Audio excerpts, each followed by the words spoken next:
You take a small white pill before bed. It is meant to quiet a mind that will not stop racing. You do not think twice about it.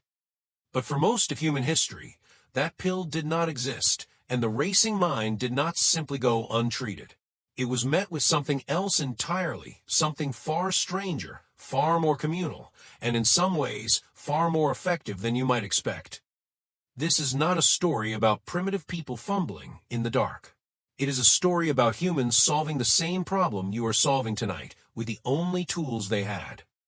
Start with the skull. Archaeologists have unearthed thousands of ancient skulls with a peculiar feature. A hole. Not from injury.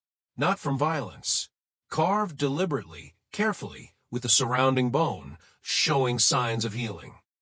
This procedure is called trepanation, and it may be the oldest form of medical intervention on record, stretching back over 7,000 years.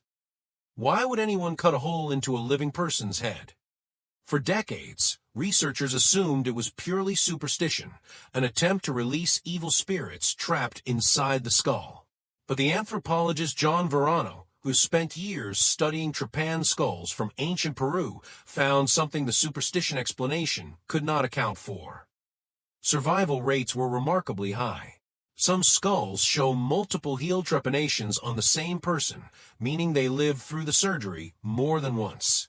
Think about what that means. This was not random mutilation. It was a repeated, refined medical practice performed by people who understood healing well enough to keep patients alive. And many of the skulls selected for this procedure came from individuals showing signs of head trauma, seizures, or what modern doctors might now call severe migraines, epilepsy, or psychiatric crisis. Ancient healers were not always wrong about where the problem lived. They were simply working with the only tool available to relieve pressure they could not otherwise name. Now step outside the operating table, into the village itself. For most of human history, a mind in crisis was not a private matter. It was a community matter. The anthropologist Erica Bourguignon studied altered states of consciousness across nearly 500 societies worldwide, and she found something that should reshape how you think about mental illness entirely. In the vast majority of these cultures, states we would now diagnose as dissociation, psychosis, or extreme anxiety were not hidden away. They were interpreted, sometimes as spirit possession, sometimes as a calling toward healing work itself.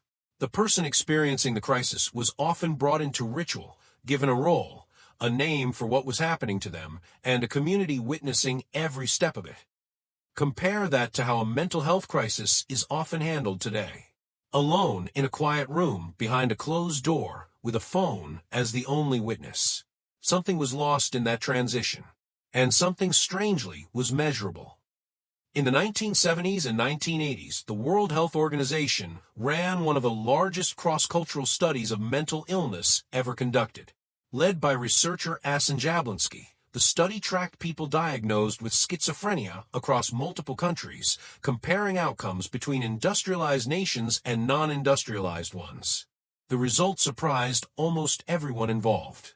Patients in non-industrialized countries, places with fewer hospitals, fewer medications, fewer trained psychiatrists, consistently showed better long-term recovery outcomes than patients in wealthy, industrialized nations. Why? The leading explanation was not medical. It was social. In many of these communities, individuals in crisis remained embedded in extended family and social networks. They kept roles. They kept purpose. They were not quietly filtered out of daily life and placed into isolated care. Their suffering was seen, named, and folded back into the fabric of the group, rather than separated from it. Your ancestors did not have antidepressants. They did not have diagnostic manuals or clinical trials. But they intuitively understood something you may have forgotten, that a suffering mind heals differently when it is witnessed, and worse when it is isolated. This does not mean ancient treatment was gentle or always effective. Some practices were brutal by any modern standard. Exorcism rituals could be traumatic. Trepanation, even when survived, carried real risk. Nobody is arguing you should trade your therapist for a shaman with a stone blade. The point is subtler and more useful than that.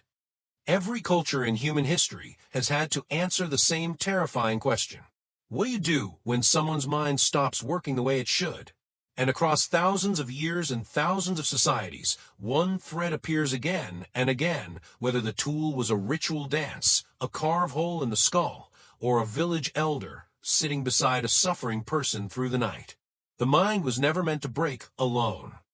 Consider your own body's response to stress for a moment.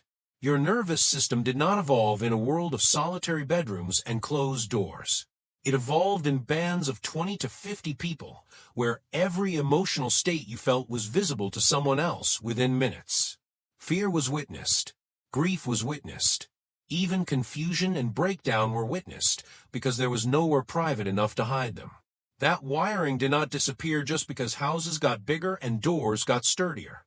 Your brain, at its oldest and most fundamental level, still expects an audience. It still expects a hand on the shoulder, a name for what is happening, a role to return to once the storm passes. This is why, even now, one of the most consistently proven predictors of recovery from depression, anxiety, and trauma is not medication alone, but social connection. Support groups. Community. Being seen by people who do not flinch away. Modern psychiatry did not discard everything ancient healers understood. It rediscovered pieces of it, wrapped in new language. Group therapy is, in some sense, a controlled echo of communal ritual. Peer support groups mirror the role ancient communities gave to those in crisis, drawing them back in rather than pushing them out. The tools have changed almost beyond recognition. The chemistry is understood in ways no ancient healer could have imagined. But the underlying need has not moved an inch. A struggling mind still asks the same question it asked 7,000 years ago, whispered under torchlight or typed silently into a search bar at 2 a.m. Is anyone here with me? You take a small white pill before bed. Somewhere behind that pill is a history of stone blades and healed skulls, of villages that turn crisis into ritual instead of shame, of a species that has never actually figured out how to survive suffering alone, only how to disguise the fact that it still needs help finding company inside it.